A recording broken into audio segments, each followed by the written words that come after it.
if you are a choleric, people admire you for your leadership.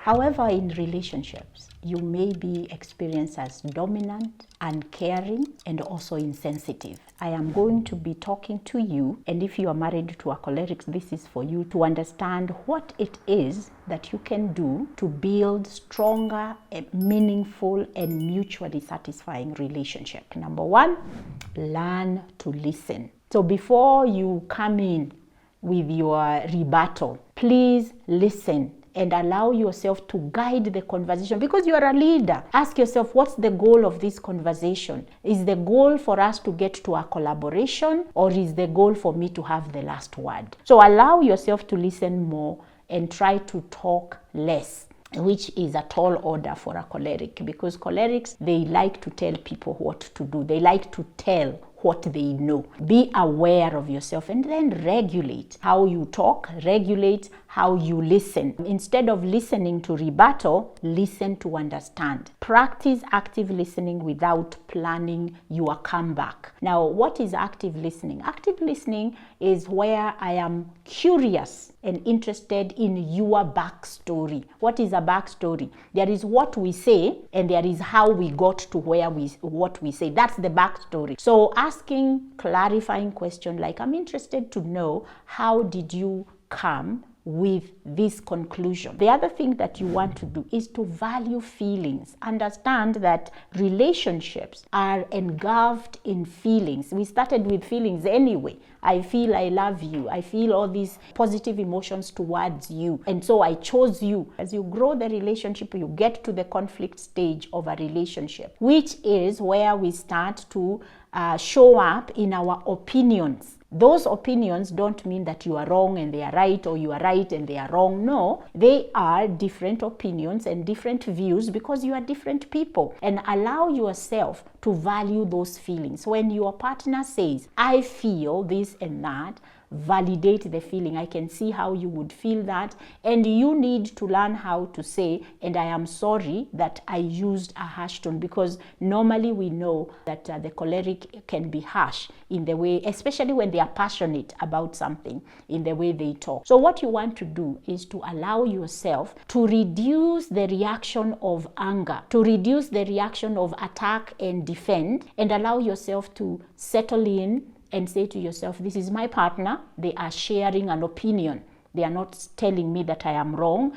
Don't think that you are the custodian of all truth, because that happens to a lot of cholerics. And it is good for us to calm down, sit still, and allow other people to show up so that we can know how to lead and guide. Learn the power of compromise. Give room for other people's opinions. It's so important and it's so helpful in mutually satisfying relationships. I usually think of the choleric as the person who can see far, but then other people may not see as far as he can see or she can see. And the thing we want to do is to pull back, see the vision, but pull back, and then be patient with your partner to be able to tell them, this is my vision, and clearly stipulate what the vision is. Don't do the thing of you should know. Let the other person tell you, this is what I'm feeling and thinking about the vision that you are sharing, about the plan that you're sharing, and allow yourself to hold space for them to express those things to you.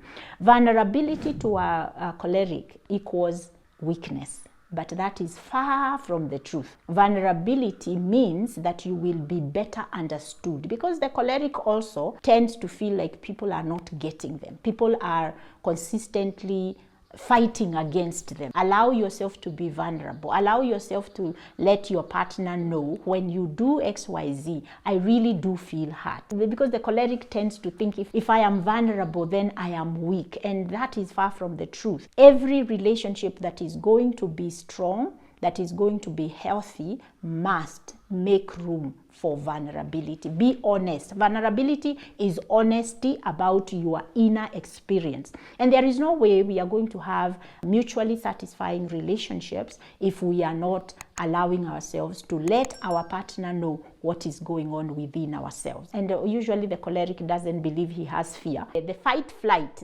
response to stress usually is rooted in fear, because it's a jungle and I can't read your mind. I don't know what you're thinking. So I get into that defense mode or ready to attack mode because I can't trust you that to be safe. So vulnerability becomes difficult for the choleric because the choleric wants to be in control of the outcomes. And so if I'm vulnerable with you and then you take that word and you throw it back at me, you are going to hurt me, and I can't allow you to do that. Learn more about vulnerability, and there is no shame in being able to tell your partner, when you did that, you really hurt my feelings. It's okay, you have feelings. It's not just anger and happiness. No, you have others, like now betrayal. You have feelings of loss. You have feelings of fear about the future, which is what we call anxiety. And sometimes you have sadness, the feelings of not being accepted fully. It's okay. You can be able to express that to your partner,